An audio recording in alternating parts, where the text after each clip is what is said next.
नमस्कार सांगलीकर, काय म्हणताय? मी तुमचं ब्लॉगर बबल्या. तर आज आपल्याला अलकाच राहते कंपनी सगळे फॅसिलिटी होत्या, सिस्टम होती, तरी पण दादांना फुल सेफ्टी पाहिजे होती. त्यामुळे त्यांनी घेतलं योस टेलरचा front rear camera with GPS tracker. SIM card बसणार, मेमरी कार्ड बसणार, गाडी कुठून असते, गाडी पण लाईव्ह तुम्हाला दिसणार मोबाईलमध्ये. हे त्यांचा rear camera, front camera, wiring आहे. मग सगळं सेटअप घेतलं, गाडीत गेलो, गाडी सगळं वायरिंग सुट्ट केलं. पहिला फ्रंट कॅमेराचं वायरिंग करून घ्या म्हटलं. मग फ्यूज कनेक्शनमध्ये वायरिंग केलं पुढच्या कॅमेराचं. मग तोपर्यंत समीर भाईनं मागच्या कॅमेरा वायरिंग करून घेतला. मागचा कॅमेरा एक नंबरमध्ये पहिला अडकून घेतला आणि रमजान म्हणून काय केलं, मग GPS सेंटर वगैरे सेट करून टाकलं, फ्रंट कॅमेरा चिटकून घेतला. हे बघा मस्तपैकी सेंटर बघून रमजान म्हणून फिटिंग केला. पुढचा कॅमेरा मग मी सुट्टी देते, मागचा कॅमेरा मी पण सेंटर बघून एक नंबरमध्ये फिटिंग करून घेतला.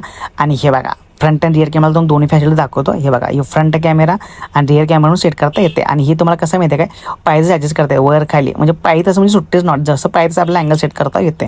मग त्यानंतर साईडला दादांना बसवलं, फ्रंट रिअर कॅमेरा सगळं सेटिंग करून दिलं. ह्यो कॅमेरा का नाही मित्रांनो फुल टचस्क्रीन होते. हां सुट्टीच नॉट. मग याचं वायफाय कसं लावायचं, पासवर्ड वगैरे दादांना समजून दिलं. पार्किंग सर्व्हिस सगळं तेच फंक्शन होते की नाही, सगळे ऑन करून दाखवलं. मग दादांना ॲप घ्या म्हटलं, मग दादाने ॲप पण घेतलं. ॲपमध्ये मग चालू करून दाखवलं. हे बघा तुम्हाला ॲपमध्ये मग फ्रंट रिअर कॅमेरा, तुमची गाडी कुठं आहे, लाईव्ह लोकेशन सगळं ओकेमध्ये सगळं दाखवणार.